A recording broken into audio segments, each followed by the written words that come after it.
Have you heard the statement, a salary is a drug an employer pays you for you to forget your own dreams? How do you feel about that statement? Do you agree with it or disagree with it? See, I've heard this statement, a salary is a drug an employer pays you for you to forget your own dreams. And I want to tell you how I feel about this statement. I do not agree with this statement, and let me tell you why. See, when we start our careers, someone is taking a chance on us. We are starting our careers with a bag of experience nearly empty, but the bag of our potential is full. It is the promise of our potential that is driving our value, and that is what someone is taking a risk on. They are betting on our potential and paying us a salary. They have taken the risk, and the knowledge that we are imparted on the job will become an asset that will remain with us forever. That is the power of experience. And in employment, we get paid to accumulate that experience. The ability to take good decisions comes from experience, and experience itself comes from taking bad decisions. And employers allow us for that failing forward. We must have the capacity to learn from our mistakes. That is, we must not repeat the same mistake twice. For in our scope of the job, we have the power and the authority to make some decisions, and that must not be taken lightly. See, the formal system of education empowers us with hard knowledge. That is, it teaches us subject matter expertise or domain knowledge. But unfortunately, the formal system of education does not do justice to learning soft skills. And our soft skills are what bring our hard skills to life. It is our ability to handle human interaction that will be the single most important variable in our success. These interpersonal skills consists of our verbal and non-verbal communication skills as well as our written communication skills. And this is important because what is not necessary to communicate, it is very necessary that we do not communicate it. Please understand, it is not just what we say, it is also what we don't say. And when it comes to communication, it is not just our words, it is also, the manner, the tone in which we put the message across. Most disagreements occur not because of the words that we use, but the manner in which we express them. That is our tone, our body language, the intensity that is used in the delivery. These interpersonal skills also include our listening skills. How well do you listen? The problem with communication is that most people do not listen to make the other person feel heard, they listen to reply. Try going one full day without speaking back in the interactions that you have. All you can do that day is to listen and acknowledge that you are listening to the other person. Take up your response with them the following day. Ensure that on that day they know that you are just going to listen to them, to understand where they are coming from. People get impatient and they start interrupting what the other person is saying, and at times they even feel that they know what the other person will say, um, and what they have to say is more important. These interpersonal skills include our ability to work with others and be an effective part of a team environment, because we do not do anything alone. They include applied empathy, which is our ability to step into the other person's shoes and feel what they are feeling and then offer help given the specifics of their situation. Our dependability is also a part of our interpersonal skills because it directly relates to, the trust that we will establish.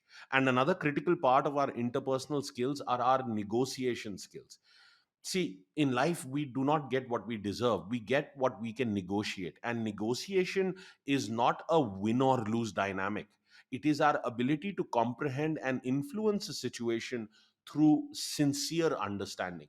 Our problem solving, our decision making, assertiveness, and our attitude are other elements that make up our interpersonal skills. The point I am making is that these skills do not get developed nearly as much in the formal system of education as they do through our parents and through our on the job training. And since our parents also did not learn these skills in the formal system of education, in many homes, these skills are not present to the degree that they need to be for the child to learn from. Children will do as they see, not as they are told. So, on the job is the best place to learn these skills, and we get paid to learn these skills on the job. What could be better? See, the world is right now obsessed with freedom, with everyone becoming their own boss and not having to answer to anyone. But many professionals are getting seduced by this thinking and by this marketing and jumping into entrepreneurship too early in their lives. These interpersonal skills have not yet taken hold fully. In fact, in many cases, not only have the soft interpersonal skills not taken hold, even their hard skills, their technical expertise, or their domain knowledge, even that is yet in development. But they fall prey to this idealism, to this utopia of being their own boss and wanting to become an entrepreneur. And this is what leads to a loss of confidence when they fail. And it even leads to, economic decline, because they may have invested all of their savings, may it be small or may it be big. See, having the right hard skills, which means coming up with the right sustainable business model, and the right soft skills, which is the mastery of these interpersonal dynamics, how you deal with the world around you, this is what brings your hard skills to life. Both of these are necessary. And entrepreneurship is not easy. This is not for the faint of heart.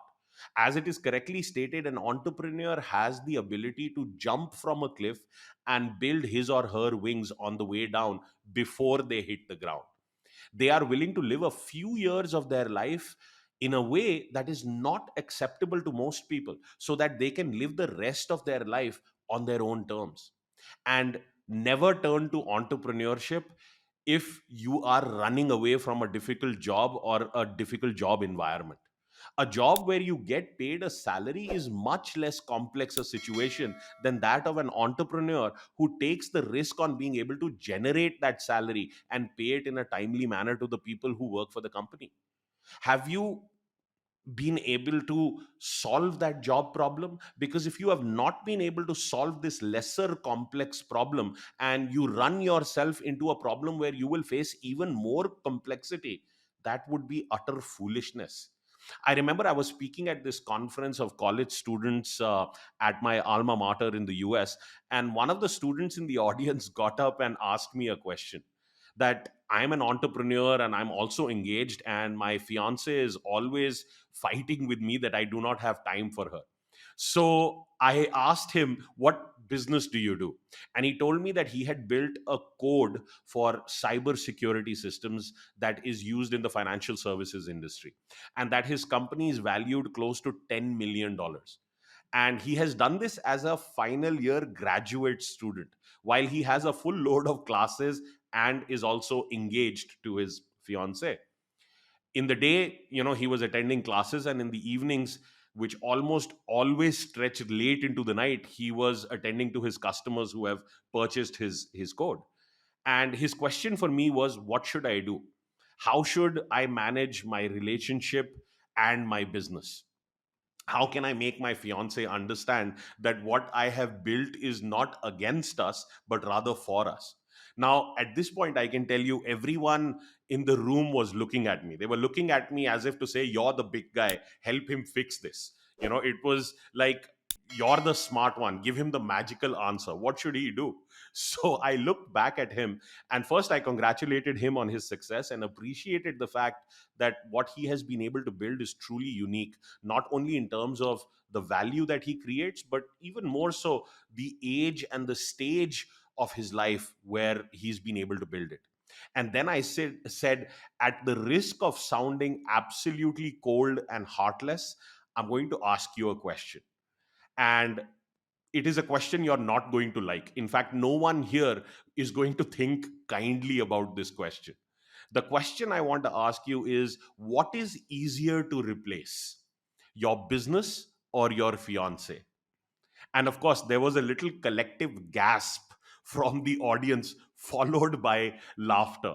But it was not a laughter brought on by comedic timing. It was a laughter of realization and understanding. It drove home the point that entrepreneurs have to make sacrifices like this young man was making, and that entrepreneurs need to be supported on their own terms by the support infrastructure of family and friends and employees around them. An entrepreneur has a special gift, and they deserve a life partner who has a vision to see that and help enable that pursuit. Look, you do not go and start a restaurant business just because you like to cook. If you like to cook, or if people have complimented you on your kitchen skills, cook a weekly meal for your family, invite friends over and entertain. But don't jump into the restaurant business, because this business will demand the very life out of you. If you are not prepared to live a few years of your life like others won't, so that then you can live the rest of your life like others can't, don't become an entrepreneur. As an entrepreneur, you will have to look after even things that you do not enjoy. The restaurant business is not just about cooking. It includes bookkeeping and pricing strategy and being competitive. It includes staffing and budgeting and planning and organizing and controlling and problem solving and marketing and customer relations and operations and cost management. It's a full fledged business. It's not just about making beautiful looking and fantastic tasting food. So before you jump into entrepreneurship, ask yourself if that level of mastery has taken hold in both your hard skills and your soft skills, in your subject matter knowledge and your interpersonal capabilities. And this is not about answering these questions from a place of optimism. Ask yourself, will you be able to run the companies that you worked for, reduce them down to a meaningful scope in theory for the purpose of answering this question if you have to? And ask yourself realistically if you will be able to successfully run and grow such environments, such businesses. Talk to people who are entrepreneurs and really listen. Listen not just to justify or respond or convince them, or yourself for that matter, that you are ready for entrepreneurship, but ask them to really listen and digest. A day will come when you will be on the other side, when such strong subject matter knowledge and strong interpersonal skills would have taken hold, that you know that you will succeed as an entrepreneur. Let that day come. Don't take the food out of the oven even before it is cooked. Be patient with yourself and take it one step at a time. Start working proactively on developing that level of mastery with this goal in mind, that someday you will have what it takes to become an entrepreneur. For becoming an entrepreneur is not an overnight journey. Even if you have the capital to invest and start a business, it is not an overnight journey. You need to prepare for this. And in the meanwhile, what could be better than being paid a salary to become the person who has the mastery over both of these sides, the hard skills and the soft skills? Because winners and losers both can have the same goals. It is not the achievement of the goal that is the real prize here. The real prize is who you become when you achieve these goals. So here's to employees who want to become entrepreneurs. May all of your dreams turn into goals.